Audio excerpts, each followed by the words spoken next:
بسم الله الرحمن الرحیم. المنځه کې یوه ډیره مهمه مسئله جهر و اخفا والا مسئله ده. مو معمولا دې ته توجه نه ورکو، پوی د شوي وو بیا دا توجه نه کوو. کسه جهر دغه ته ویلی شي څه تیز اوسه بلند اوسه سره لمونځ کوله، اخفا دغه ته ویلی شي څه آهسته مدم اوسه سره لمونځ کوله. ځینې لمونځونه داسې دي چې جهر څه وخت کې پکار دی څه بلند اوسه وکړي، څه اواز یې واورېدلی شي. ځینې لمونځونه داسې دي چې هغه پکار ته مدم اوسه وکړي، اندا پسپسا حالت کې پکار دی چې تا المونځ وي.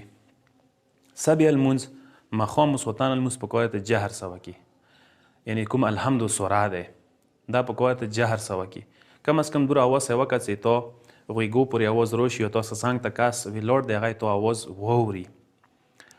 بیا ورځ یو مازدیګر المونځ د اخفا حالت کې کیږي، مطلب الحمد و سرعه پکار ته ورو وایي، آهسته وایي، داسې څه پسپسا حالت کې نه زړه کې به نه یایي، دې ته ویلی شي اخفا. او زنانو دپاره داسې دی چې ورځې مازدیګر خو اخفا حالت کې دی، سبې و ماښام ماسخوتن هغوی جهر سه کوی شي، اخفا سه کوی شي.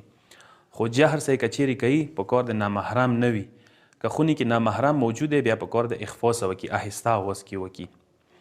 نو دا جهر و اخفا المنځه کې واجب دی قرائت کې.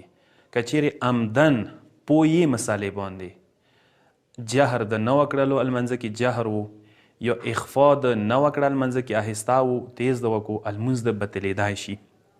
که چیرې یو کس په ویر شي یوه مسله نه مثلا الحمد منځ ته راورسوله په زړه شوه ته دا خو جهر سه دی ماښام المونځ دی پکار دی زه بلنده اوسه وکړم، نو دې کې بیا دا دوباره سار نه الحمد وایي او بلنده اوسه یې وایي تیزه وایي، یا نه اندیزې نه مخته تیز وایي.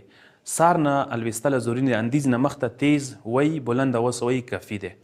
پس جهر و اخفا ته توجه ورکول ډیر ضروري دي. جهر و اخفا سره المونځ ښه پیدایه شي. که چیرې مسله د په ویر کړي دی سهوند نه پاتې شو جهر و اخفا المونځ نه بتیلیږي. که چیرې عمدن د په ویر کړلو عمدن د جهر و اخفا نه وکړو المنځ کې المونځ د باطل کیدای شي. والسلام علیکم ورحمة الله.